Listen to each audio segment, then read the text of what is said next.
Hello friends, welcome to my channel. आज हम बात करने वाले हैं जेपीएससी द्वारा 2025 में लाई गई बिल्कुल नई भर्ती प्रोजेक्ट मैनेजर के बारे में। हम इसके बारे में educational qualification, age limit, syllabus सब कुछ डिटेल में डिस्कस करेंगे। और हाँ, क्या इसमें प्रीलिम्स नहीं है, सीधा मेंस है, इस पर भी चर्चा करेंगे, तो बने रहिए मेरे साथ। तो आज हम बात कर रहे हैं झारखंड लोक सेवा आयोग द्वारा निकाले गए नए विज्ञापन की। आप देख सकते हैं ऑनलाइन आवेदन निकाला गया है जिसकी प्राप्ति की अंतिम तिथि है 10 जुलाई। तो इसका नाम है परियोजना प्रबंधक एवं समकक्ष के पदों पर सीधी नियुक्ति परीक्षा। परियोजना प्रबंधक यानी कि प्रोजेक्ट मैनेजर। तो क्या है ये? परियोजना प्रबंधक एवं समकक्ष के पदों पर सीधी नियुक्ति परीक्षा। तो ज़्यादा समय न बर्बाद करते हुए अब हम देखते हैं कि बहाली कैसी है। क्या है ये?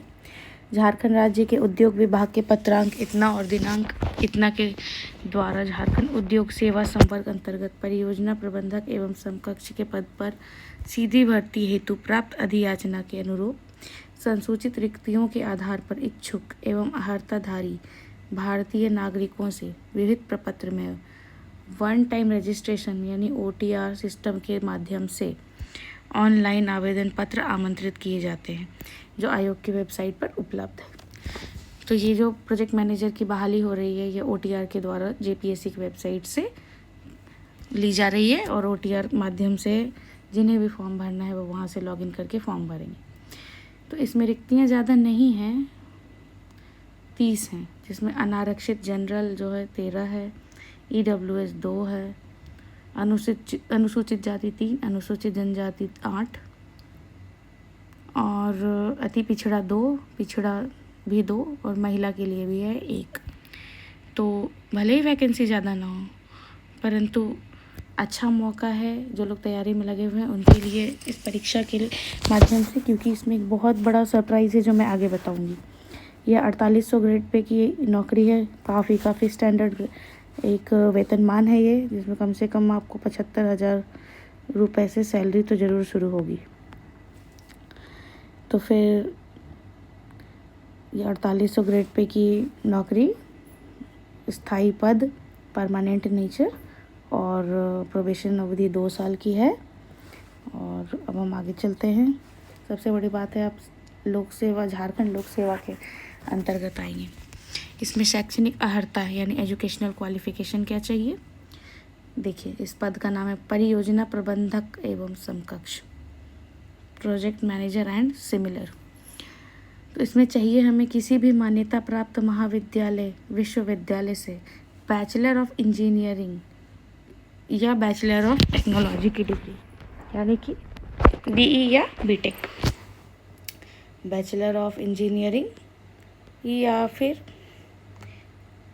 बैचलर ऑफ टेक्नोलॉजी यानी सीधी इंजीनियरिंग की डिग्रियाँ।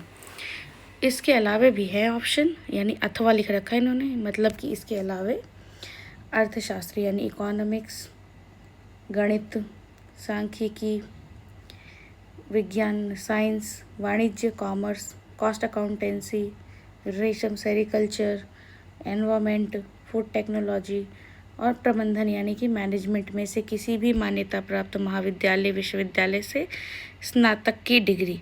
सांख्यिकी माने स्टैटिस्टिक्स। तो इसमें से किसी भी इन दी हुई डिग्रियों में से किसी से भी आपको ग्रेजुएट होना ज़रूरी है। जहाँ तक मुझे लग रहा है आर्ट्स को छोड़कर बाकी लगभग सभी डिग्रियाँ यहाँ दे दी गई हैं। तो इसे ओपन कंपटीशन ही बोल सकते हो आप, जिसमें बस आर्ट्स के विद्यार्थियों को मौका नहीं दिया जा रहा है। अब हम आगे बढ़ें, उम्र सीमा देखते हैं। यहाँ उम्र सीमा गणना की संदर्भ तिथि है 1 अगस्त 2024। मतलब जो आपको मिनिमम और मैक्सिमम क्राइटेरिया चाहिए वो चाहिए 1 अगस्त 2024 को ध्यान में रखते हुए। न्यूनतम मिनिमम एज चाहिए 22 साल, 22 ईयर्स। और अधिकतम उम्र सीमा जो है वो देखो, कार्मिक प्रशासनिक सुधार तथा राजभाषा विभाग झारखंड सरकार का ज्ञापांक 29 दिनांक 4/1/2021 के अनुसार निम्न रूप से होगा। मिनिमम तो आप 22 वर्ष चाहिए और मैक्सिमम किस वर्ष तक के लोग अप्लाई कर सकते हैं। अनारक्षित यानी जनरल कोटे के लोग अधिकतम 35 वर्ष, दिव्यांग अनारक्षित 45 वर्ष, और सरकारी सेवक को हर जगह 5 साल की और छूट दी गई है, जहां मुझे लगता है उन्हें अपने डिपार्टमेंट से एनओसी लेनी पड़ती है अप्लाई करने के लिए, और उन्हें +5 ईयर्स की छूट मिलती है। वहीं पिछड़ा वर्ग, अत्यंत पिछड़ा वर्ग 37 वर्ष, दिव्यांगजनों के लिए 47, और सरकारी सेवक +5 42। महिला, चाहे वो अनारक्षित हो, पिछड़ा हो, अत्यंत पिछड़ा, किसी भी वर्ग की महिला, उन्हें 38 वर्ष अधिकतम उम्र सीमा है। दिव्यांग महिलाओं के लिए 48, और जो सरकारी सेविकाएं हैं उन्हें 38 + 5 मीन्स 43 ईयर्स।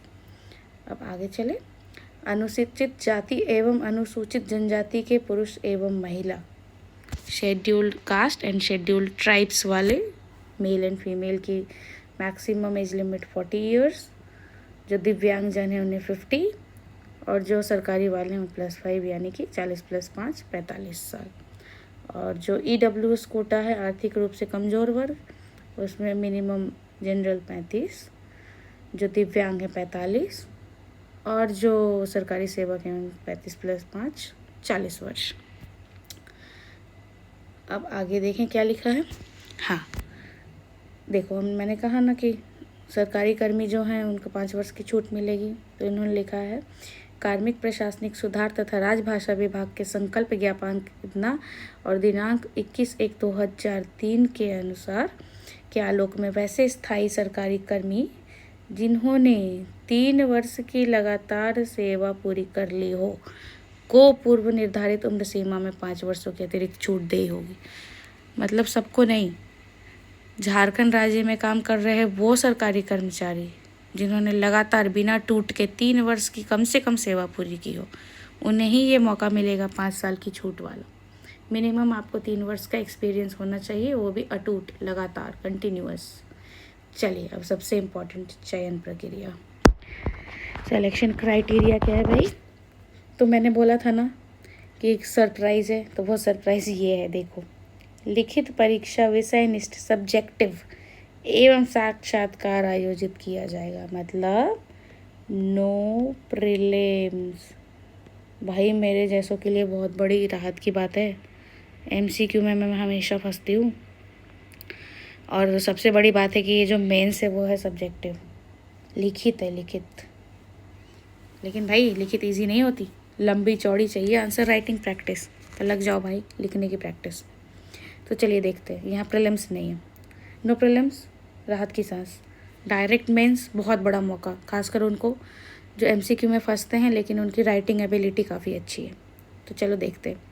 लिखित परीक्षा सब्जेक्टिव होगी, और उसके बाद एक साक्षात्कार यानी कि इंटरव्यू होगा।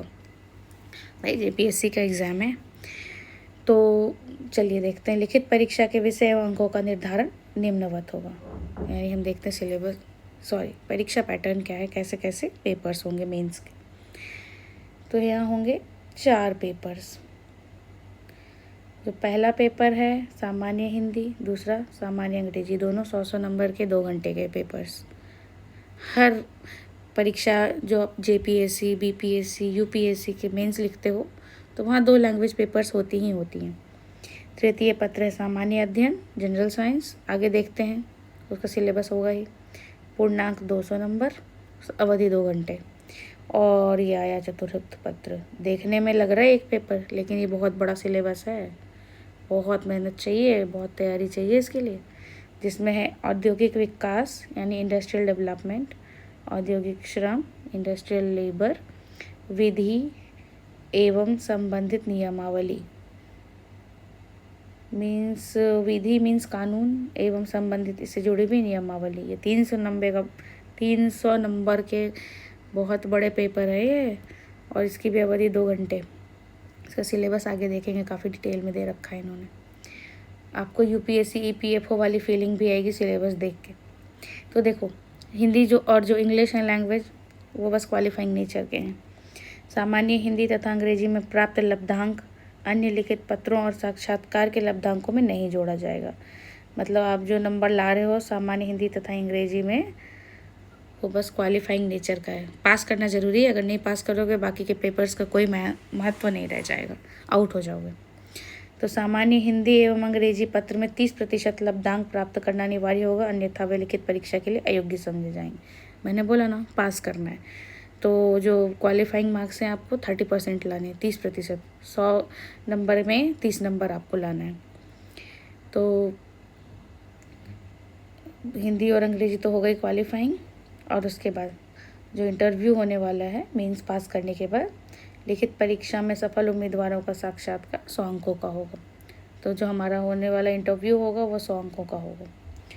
तो न्यूनतम अर्हतांक देखते हैं। ऐसे तो ये न्यूनतम अर्हतांक पास करना ज़रूरी होता है तो आप क्वालिफाइड माने जाओगे, लेकिन मेरिट में इनका कोई रोल नहीं होता। जनरल 40%, पिछड़ा वर्ग 36.5%, पिछड़ा वर्ग एनेक्सर 1 34%, अनुसूचित जाति जनजाति एवं महिला वर्ग 32%, आदिम जनजाति 30%, आर्थिक रूप से कमजोर वर्ग EWS 40%। ये आपको कम से कम सम्मान रखने के लिए इतने नंबर लाना ज़रूरी है, इतने प्रतिशत, लेकिन मेरिट में आने के लिए आपको ज़्यादा से ज़्यादा मार्क्स लाने हैं। अब हम देखें आगे, तो है ये पाठ्यक्रम यानी कि सिलेबस, सबसे इम्पोर्टेंट चीज़ अपने लिए। सामान्य हिंदी एवं अंग्रेजी के पाठ्यक्रम प्रवेशिका मैट्रिक के स्तर के होंगे।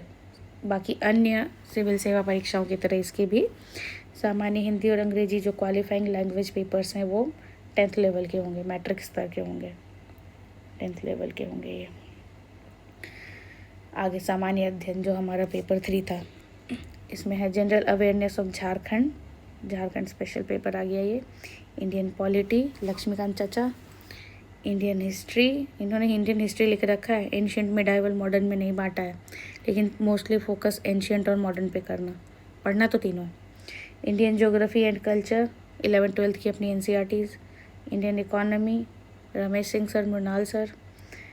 Current affairs of Jharkhand and state and national and international importance, मतलब आप राज्य से शुरू करके देश और दुनिया के सब के करंट अफेयर्स का पूरा लेखा जोखा रखना है।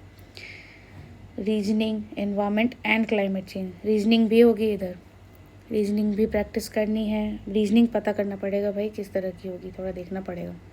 एनवायरनमेंट ये तो बडिंग टॉपिक है, और क्लाइमेट चेंज तो भाई अभी चल ही रहा है, उस पर सब पर ध्यान देना है, सबसे रिलेटेड पूरी तैयारी रखनी मेंस के लिए। और आया पेपर 4, सबसे बड़ा पेपर, औद्योगिक विकास से शुरू करते हैं, जो टॉपिक था इंडस्ट्रियल डेवलपमेंट। इसमें आपको औद्योगिक नीति भारत एवं झारखंड दोनों की पढ़नी है। औद्योगिक इकाइयों की स्थापना की प्रक्रिया क्या होती है, कैसे हमारे देश में औद्योगिक इकाइयाँ लगाई गई, कई विदेशी देशों के सहयोग से, गवर्नमेंट के पैसे से, राज्य एवं सेंटर के सहयोग से, जैसे जैसे जिनकी जो हिस्ट्री है आप पढ़िए। औद्योगिक इकाइयों की स्थापना की प्रक्रिया, बैंकिंग अर्थव्यवस्था की प्रक्रिया, भाई बैंकिंग अर्थव्यवस्था तो पढ़ना ही पढ़ना है, हमारा देश एक डेवलपिंग इकोनॉमी है। औद्योगिक समस्या एवं इसका निदान, अब प्रोजेक्ट मैनेजर बनोगे तो आपको औद्योगिक समस्या और इसके निदान के लिए प्लानिंग तो करनी पड़ेगी, तो भाई जो इंडस्ट्रीज़ में प्रॉब्लम्स आती हैं और उनका जो सोल्यूशन होता है वो पढ़ना है। रुग्ण उद्योग का पुनर्जीवन पुनर्वास, रुग्ण मतलब वैसे उद्योग जो ख़त्म होने के कगार पर है, रुग्ण मतलब बहुत बीमार, तो उन्हें ख़त्म होने से बचाना है, उनको पुनर्जीवन अलाइव करना है, और पुनर्वास, और उनको दोबारा स्ट्रक्चर रूप पे खड़ा करना है। तो कैसे करना है भाई, जो सब देखना है, नियम पढ़ने हैं, मेंस में भर भर के लिखना है, सही सही पॉइंट्स लिखने हैं। आगे औद्योगिक एवं श्रम विधि तथा अन्य संबंधित अद्यतन यथा संशोधित, ये सब आपको UPSC EPFO के पेपर्स की याद दिला रहे होंगे, मतलब इंडस्ट्री और लेबर के जो रूल्स हैं और उनसे संबंधित अद्यतन जो अभी चल रहे हैं और जो संशोधित हो चुके हैं सब पढ़ने हैं। तो देखो जो लॉज आए हैं बन के, इंडस्ट्रियल औद्योगिक विकास एवं विनिमय, औद्योगिक विकास एवं विनियम अधिनियम 1991 संशोधन के साथ इसको पढ़ना है। कंपनी अधिनियम 2013 संशोधन के साथ इसको पढ़ना है। कंपनी एक्ट, रुग्ण औद्योगिक कंपनी विशेष उपबंध अधिनियम 1985 BIFR एवं अन्य संलग्न नियम के साथ इन्हें पढ़ना है। कारखाना अधिनियम 1948, औद्योगिक विवाद अधिनियम 1947 अनुवर्ती नियम के साथ। Right to fair compensation and transparency in land acquisition rehabilitation and resettlement act 2013। अरे बाबा CNT SPT भी है इधर, सिलेबस बहुत बड़ा है भाई, कहने को एक पेपर है, the Chotanagpur tenancy act 1908, the Santhal Parganas tenancy supplementary provisions act 1949, the Jharkhand panchayat राज्य act 2001, panchayat extension to the schedule area act 1996। इतनी सारी एक्ट्स पढ़नी है भाई साहब।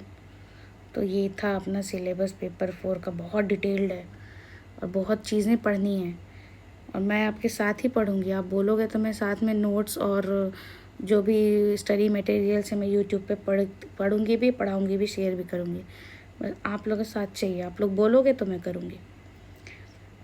तो हम चले, आरक्षण का क्या नियम है। ये तो सब जैसे अन्य परीक्षाओं में रहता है। देखो, आरक्षण का लाभ केवल झारखंड राज्य के स्थायी निवासी को ही देय होगा। जो यहाँ के परमानेंट रेसिडेंट हैं, जिनके पास डोमिसाइल है, उन्हें ही ये आरक्षण का लाभ मिलेगा। तो आरक्षण का दावा करने वाले अभ्यर्थियों हेतु स्थानीय निवासी जाति आय एवं संपत्ति प्रमाण पत्र संबंधी निर्देश। देखो, ये आप पढ़ लेना नोटिफिकेशन में क्या नियम है स्थानीय निवासी मतलब लोकल रेसिडेंशियल का, कास्ट का, इनकम का और जो आपकी संपत्ति है उसका प्रमाण पत्र संबंधी निर्देश आप देख लेंगे। ठीक है, इसमें समय न बर्बाद करते हुए आगे बढ़ते हैं। इसे आप नोटिफिकेशन से पढ़ लेना। ये सब वही नियम है। मिसकंडक्ट, कदाचार के दुष्परिणाम, वो तो जीवन भर के लिए डीबार हो जाओगे, मत करना भाई। परीक्षा शुल्क, चलो देखो, परीक्षा शुल्क जो है वो आपके एटीएम कार्ड से, credit card, debit card, net banking, wallet, Bharat QR, UPI, किसी भी माध्यम से, इंटरनेट बैंकिंग के माध्यम से पेमेंट गेटवे द्वारा लिया जाएगा, जिससे संबंधित सूचना जो है जेपीएससी के ऑफिशियल वेबसाइट पर उपलब्ध है, आप देख लेना। अनारक्षित आर्थिक रूप से कमजोर नागरिकों का वर्ग ईडब्ल्यूएस, अत्यंत पिछड़ा वर्ग और पिछड़ा वर्ग मतलब जनरल, ईडब्ल्यूएस और अत्यंत पिछड़ा वर्ग जो अनुसूची 1 में आते हैं और जो पिछड़ा वर्ग अनुसूची 2 में आते हैं, उस श्रेणी के उम्मीदवारों के लिए परीक्षा शुल्क 600 है। मतलब सामान्य परीक्षार्थियों के लिए परीक्षा शुल्क 600 रुपये। अब परीक्षा शुल्क में छूट किसे मिली है देखो। वैसे जो झारखंड राज्य के, सिर्फ झारखंड, बाहर के नहीं, बाहर वाले सारे जनरल में काउंट हो जाएंगे। झारखंड राज्य के अनुसूचित जनजाति, अनुसूचित जाति, जो झारखंड राज्य के एससी और एसटी लोग हैं, सिर्फ झारखंड के, उनके लिए परीक्षा शुल्क में छूट 150 रुपये है। जो ओनली झारखंड के एससी और एसटीज कैंडिडेट होंगे उन्हें 150 रुपये, 150 रुपये शुल्क लगेगी।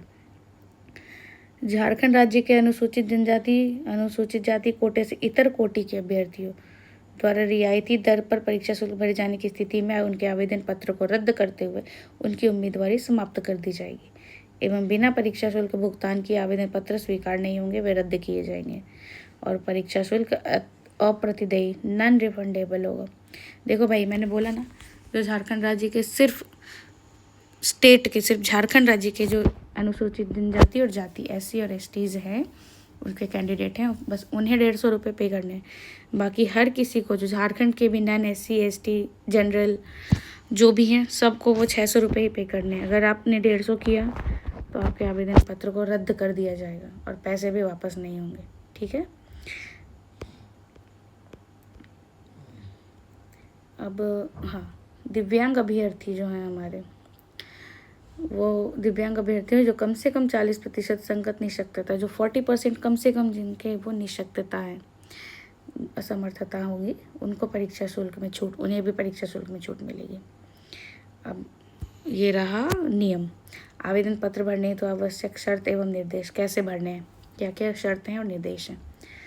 झारखंड पब्लिक सर्विस कमीशन के वेबसाइट www.jpsc.gov.in पर 1 टाइम रजिस्ट्रेशन OTR सिस्टम से आवेदन स्वीकार किया जाएगा। ऑनलाइन होगा आवेदन, OTR के थ्रू करना है आपको। अभ्यर्थी के द्वारा स्वयं ऑनलाइन आवेदन भरा जाएगा। इसमें किसी प्रकार की गलत सूचना दर्ज करने, सूचना छूट जाने या आंशिक सूचना दर्ज करने पर इसके लिए अभ्यर्थी स्वयं जवाब देंगे। देखो, ध्यान से भरना OTR, कई बार रीड करके तब कंफर्म करना, क्योंकि अगर आपसे कोई गलत सूचना दर्ज कर देते हो, कुछ छूट जाता है या पूरी तरह से ना भर के आंशिक एक शॉर्टकट या आधा अधूरा जानकारी देते हो, तो उसके लिए आप स्वयं जवाब दे होंगे। क्योंकि जब गलत या अर्ध सत्य सूचना मिलेगी तब अभ्यर्थिता पर अंतिम रूप से निर्णय लेने का अधिकार आयोग के पास सुरक्षित रहेगा। क्योंकि अगर कुछ भी मिस्टेक होती है तो फिर आपकी सिलेक्शन, आपकी बहाली होगी या नहीं, ये अधिकार सिर्फ जेपीएससी के पास ही रहेगा, आप कुछ नहीं कर सकते। फिर ऑनलाइन आवेदन प्रपत्र भरने के पूर्व देखो, जब आप फॉर्म भरोगे उससे पहले श्योर देख लेना how to register for OTR, जो कि जिसका दिशा निर्देश आयोग की वेबसाइट पर उपलब्ध है। How to register for OTR मतलब वन टाइम रजिस्ट्रेशन के लिए आप कैसे रजिस्टर करें, इसके नियम कायदों को आप पहले पढ़ लेना आयोग की वेबसाइट पर। जो भी विज्ञापन संबंधी जानकारी है उसके लिए इनके जो हेल्पलाइन नंबर है उस पर भी आप फ़ोन करके पता लगा सकते हो। विज्ञापन संबंधी जानकारी के लिए आयोग के हेल्पलाइन नंबर इतना पर आवेदन जमा करने की अंतिम तिथि तक कार्य दिवस में सुबह 10 से शाम 5 बजे तक संपर्क कर सकते हो। आपको कोई भी जानकारी, मदद लेनी है तो ये जो नंबर दे रखा है हेल्पलाइन नंबर 9431301636, इस पर आप जो फॉर्म जमा करने की लास्ट डेट है उसके पहले उस दिन तक, जो वर्किंग डे है उस दिन, वर्किंग डे माने मंडे टू सैटरडे, 10 बजे से सुबह 10 बजे से शाम 5 बजे तक फ़ोन करके पूछ सकते हो। अब वन टाइम रजिस्ट्रेशन सिस्टम के द्वारा वांछित स्थान पर अभ्यर्थी अपना स्पष्ट रंगीन पासपोर्ट साइज फोटोग्राफ एवं हस्ताक्षर स्कैन कर अपलोड करना सुनिश्चित करेंगे।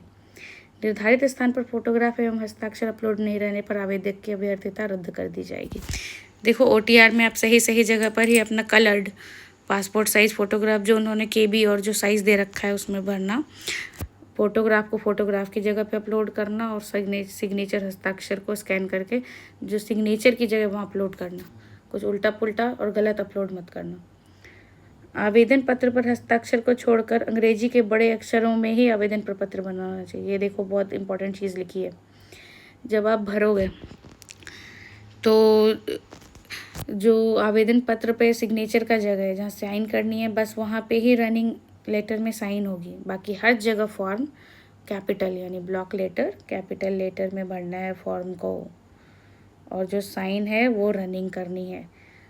रनिंग मीन्स जैसे कि मेरा नाम है अपर्णा, तो मैं ऐसे रनिंग साइन करूँगी, ये हुआ सिग्नेचर। और जब फॉर्म भरोगे तो कंप्लीट कैपिटल में ही भरना, ठीक है। ये काम नहीं कर रहा ये डिवाइस मेरा ठीक से, हाँ ऐसा। फॉर्म भरोगे तो कैपिटल में और जब साइन करोगे तो रनिंग में।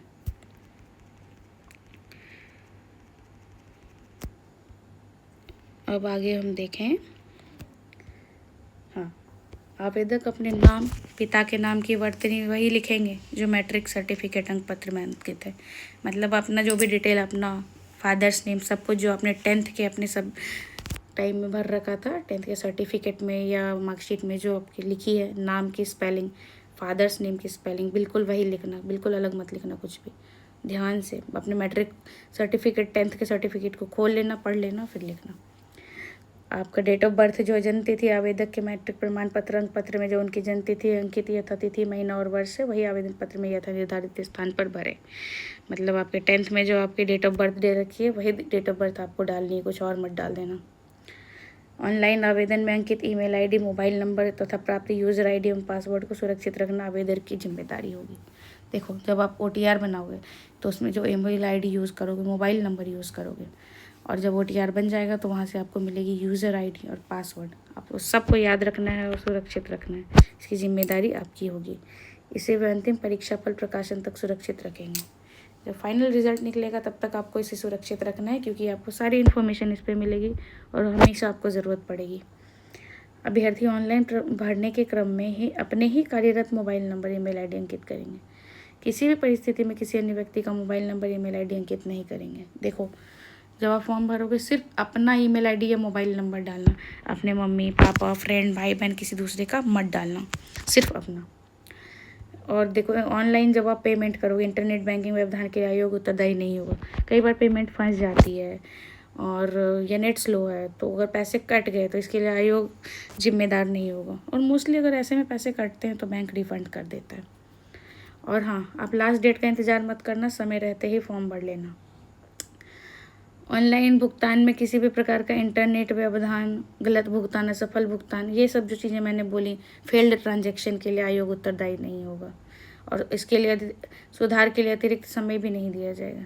देखो, आप ध्यान से फॉर्म भरना और देखना इंटरनेट स्पीड सही हो तब पेमेंट करना, क्योंकि कुछ भी फंसा, अटका, गलत हुआ तो आपको ना आयोग जिम्मेदार होगा ना उसके लिए समय दिया जाएगा। अगर लास्ट डेट भर रहे हो, फॉर्म नहीं भरा, पैसे कट गए, तो फिर आपको समय भी नहीं बचेगा सुधार का। इसलिए बहुत पहले ही भर लेना, समय रहते आराम से। अब देखो, ये भी एक इम्पोर्टेंट इंस्ट्रक्शन है। अभ्यर्थी अंतिम रूप से भरे गए ऑनलाइन आवेदन को सबमिट करने के बाद उसी समय पुनः लॉगिन कर डैशबोर्ड पर उपलब्ध डाउनलोड फील्ड एप्लीकेशन सेक्शन से भरा हुआ आवेदन डाउनलोड कर उसकी 2 प्रति निश्चित रूप से प्रिंट करेंगे। देखो भाई, ये नई चीज़, फॉर्म भर के हम भूल जाते हैं। जब आप फॉर्म भर लोगे तो फिर वापस तुरंत लॉगिन करना अपने OTR में। जब फॉर्म फाइनल सबमिट करोगे उसके बाद पुनः लॉगिन कर लेना तुरंत OTR में। डैशबोर्ड पे जाना, वहाँ पे आपका फाइनल रूप से फील्ड दिखेगा एप्लीकेशन फॉर्म, जहाँ डाउनलोड फील्ड एप्लीकेशन सेक्शन आएगा। उससे जो आपने फॉर्म भरा है उसको डाउनलोड करना और उसकी 2 कॉपीज़ प्रिंट कर लेना, हार्ड कॉपी पटाख से, ठीक है, भूलना नहीं, तुरंत कर लेना भरने के बाद ही। उसके बाद विज्ञापन से संबंधित एवं आवेदन में वर्णित सभी प्रमाण पत्र, कागजात, परीक्षा शुल्क भुगतान की बैंक रसीद की प्रति अवश्य सुरक्षित रखेंगे। आपने जो वहाँ पे डाला, जैसे आपको ज़रूरत थी 10th सर्टिफिकेट, ग्रेजुएशन सर्टिफिकेट, तो जो भी प्रमाण पत्र, कास्ट, रेसिडेंशियल, इनकम सर्टिफिकेट, जितने भी प्रमाण पत्र कागजात हैं सबको आप सुरक्षित रखना अपने पास। कुछ भी इधर उधर नहीं होना चाहिए, DV में ज़रूरत पड़ेगी। और जो आप पेमेंट करोगे फॉर्म भरने का, उसकी रसीद की भी PDF सेव कर लेना या प्रिंट निकाल लेना, ठीक है, प्रिंट निकाल के रख लेना सही, और PDF भी सेव कर लेना जो आप एग्ज़ाम फ़ी भरोगे ना उसकी। उसके बाद एक और लाइन, ये देखो, ये भी ज़रूरी है। आवेदन प्रपत्र में वर्णित सभी प्रमाण पत्र तथा यथा शैक्षणिक प्रमाण पत्र एवं अंक पत्र, जाति एवं स्थानीय निवासी प्रमाण पत्र आदि अभिलेख सत्यापन के समय मूल रूप से प्रस्तुत करना अनिवार्य होगा। उक्त निर्देश का अनुपालन नहीं करने वाले अभ्यर्थियों की अहर्ता के संबंध में निर्णय लेने हेतु आयोग स्वतंत्र होगा। मैंने बोला ना कि जो भी सर्टिफिकेट और पेपर्स आपके लग रहे हैं, जो भी मतलब educational, marksheet, caste, residential, income, सब की ज़रूरत आपको पड़ेगी DV के समय, डॉक्यूमेंट वेरिफिकेशन के समय। और उस वक्त आपको फ़ोटोकॉपी नहीं, ओरिजिनल मूल रूप से प्रस्तुत करना है। ओरिजिनल लेके जाना है आपको अपने सारे डॉक्यूमेंट्स को। फिर देखो, आवेदक यह सुनिश्चित करेंगे कि सभी वांछित प्रमाण पत्र मूल रूप में उनके पास आवेदन भरते समय उपलब्ध है। देखो, ये भी है, फॉर्म भरने से पहले ही आपके पास सारे ओरिजिनल डॉक्यूमेंट्स होने चाहिए। मतलब जितनी भी ज़रूरी कागजात हैं उसको फॉर्म भरने से पहले अपने पास बना लो, नहीं है बना लो, और अगर निकालना है कहीं कॉलेज वगैरह से तो निकलवा लो। और फिर देखो, ऑनलाइन एप्लीकेशन में अभ्यर्थी द्वारा दी गई सूचना के आधार पर उनकी अभ्यर्थता सुनिश्चित की। जो आप इन्फॉर्मेशन दोगे फॉर्म में, वही आपकी अभ्यर्थता वहाँ पे कैंडिडेचर बनेगा उससे। इसलिए कभी गलत मत भरना भाई, जो भरना सही भरना, कोई भी मिस्टेक मत करना, कुछ भी छोड़ना नहीं। अगर आप सरकारी सेवा में हैं तो उससे जो भी आपको ज़रूरी NOC वगैरह अपने सीनियर से लेना होता है ना। देखो, यहाँ लिखा है नियंत्रित पदाधिकारी द्वारा निर्गत अनापत्ति प्रमाण पत्र यानी NOC, उसको ऑनलाइन एप्लीकेशन में डालोगे, जहाँ उसका एक कॉलम होगा सरकारी कर्मचारियों के लिए। और तत्समय अनापत्ति प्रमाण पत्र NOC निर्गत नहीं होने की स्थिति में आवेदक अप्लाइड फॉर NOC संबंधी सूचना ऑनलाइन आवेदन प्रतिष्ठित करें। अगर उस समय फॉर्म भरते ही समय अगर NOC बन के नहीं आया है तो आप उस समय कॉलम होगा जहाँ अप्लाइड फॉर NOC रहेगा ऑप्शन, वहाँ पे आप अपना सूचना डालेंगे और आवेदन जो आप एप्लीकेशन लिख के दिए हो अपने सीनियर की, उसकी मूल प्रति, वही ओरिजिनल एप्लीकेशन जिसको NOC मिलेगा जिस पे आपको, उसको डॉक्यूमेंट DV के समय, डॉक्यूमेंट वेरिफिकेशन के समय लेके आना है। उसके बाद जो भी आपको प्रॉब्लम होगी, टेक्निकल हेल्प चाहिए कोई भी, तो इन नंबरों पे वर्किंग डेज में सुबह 10 से शाम 5 बजे के बीच आप पूछ सकते हो, जब तक फॉर्म भरने की तिथि निर्धारित है उस बीच में। पेमेंट हेल्पलाइन नंबर ये है, ईमेल हेल्पलाइन नंबर ये है, हेल्पलाइन वाली ईमेल ID, इनसे आप संपर्क करके हेल्प ले सकते हो। किसी भी चीज़ को आप छुपाना मत और सही सही इन्फॉर्मेशन देना। अब आगे चलें।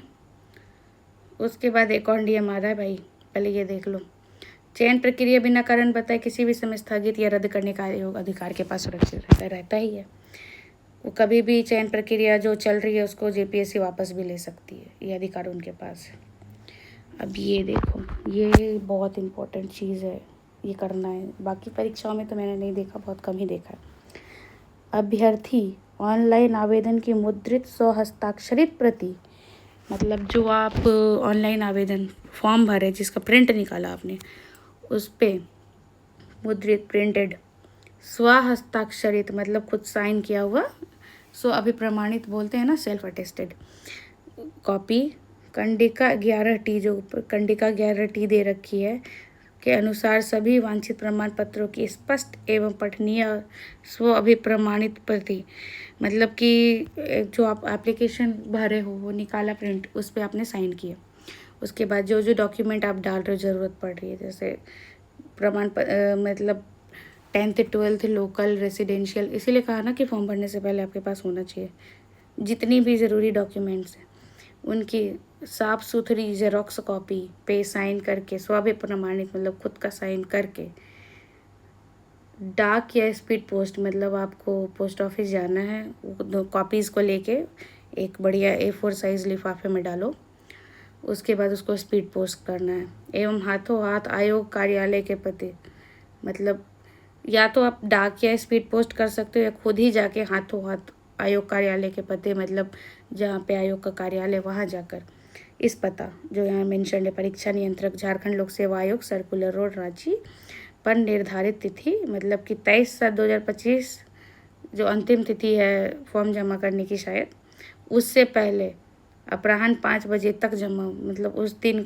23/7/2025 के शाम 5 बजे के पहले तक जमा करना सुनिश्चित करेंगे। मतलब जो आपकी फॉर्म की फ़ोटोकॉपी है उसको खुद से साइन करना है, और जो डॉक्यूमेंट्स आप उसमें डाले हो कि मैं ये पास हूँ 10th ग्रेजुएशन, और इसके अलावा जो भी डॉक्यूमेंट्स आपके हैं उस पर भी स्व प्रमाणित करना है। और उन दोनों उन कॉपियों को, दो नहीं कई होंगी, एक अच्छे से A4 साइज़ लिफाफे में डाल के, या तो खुद हाथों हाथ जाके रांची में जो एड्रेस दे रखा है परीक्षा नियंत्रक वाला उस पर जाके दे दो, नहीं तो फिर निबंधित डाक मीन्स पोस्ट से या स्पीड पोस्ट से, मैं कहूँगी स्पीड पोस्ट करो, अगर आप बाहर रह रहे हो कम से कम 3 से 4 दिनों में चला जाएगा, आप उसको ट्रैक भी कर सकते हो, स्पीड पोस्ट कर दो, ठीक है।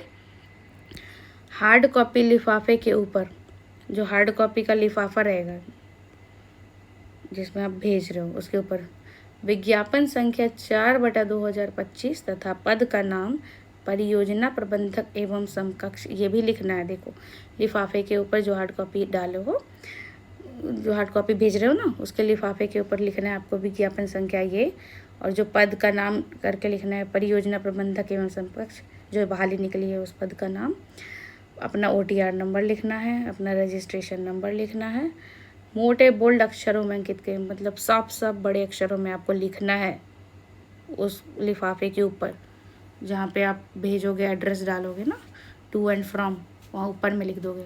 कभी आपने राखी भेजी है, ऊपर हम लिखते थे ना राखी बड़ी सी लिफाफे के ऊपर, उसी तरीके से लिखना है बोल्ड अक्षरों में, ठीक है। उसके बाद हार्ड कॉपी जमा करने के साथ साथ OTR में वांछित डॉक्यूमेंट अपलोड करेंगे। देखो OTR में आपके डॉक्यूमेंट भी लिए जा रहे हैं। हार्ड कॉपी तो आप भेज दोगे, या तो हाथों हाथ दे आओगे या स्पीड पोस्ट करोगे, उसके अलावा जो OTR है वहाँ पे जो ज़रूरी डॉक्यूमेंट पूछेंगे उसको आप अपलोड कर देना। और अन्य किसी भी माध्यम से भेजे गए आवेदन पत्र स्वीकार नहीं किए जाएंगे, और दूसरा कोई तरीका ही नहीं है, इन्होंने जो बताया उसको छोड़ के और किसी अन्य तरीके से भेजोगे तो आवेदन पत्र स्वीकार नहीं किया जाएगा, और इसके लिए आयोग कतई जिम्मेवार नहीं होगा। देखो भाई, जैसे जैसे इन्होंने कहा है एकदम लाइन बाय लाइन कॉपी करो, फॉलो करो। देखो क्या क्या डॉक्यूमेंट चाहिए साक्षात्कार के लिए। इंटरव्यू, साक्षात्कार हेतु अभिलेख सत्यापन, डॉक्यूमेंट वेरिफिकेशन के समय, जब आप इंटरव्यू के लिए डॉक्यूमेंट वेरिफिकेशन में जाओगे उस समय ऑनलाइन आवेदन में किए गए दावों के अनुरूप, जो आपने दावा किया ऑनलाइन फॉर्म भरने में कि क्या क्या प्रमाण पत्र आपके पास हैं, तो उन प्रमाण पत्रों की भी जेरोक्स कॉपी रखना, जिस पे आपको स्व अभिप्रमाणित मतलब सेल्फ अटेस्टेड करना है, खुद से साइन करना है अपना नाम, ठीक है, अपनी हैंड राइटिंग।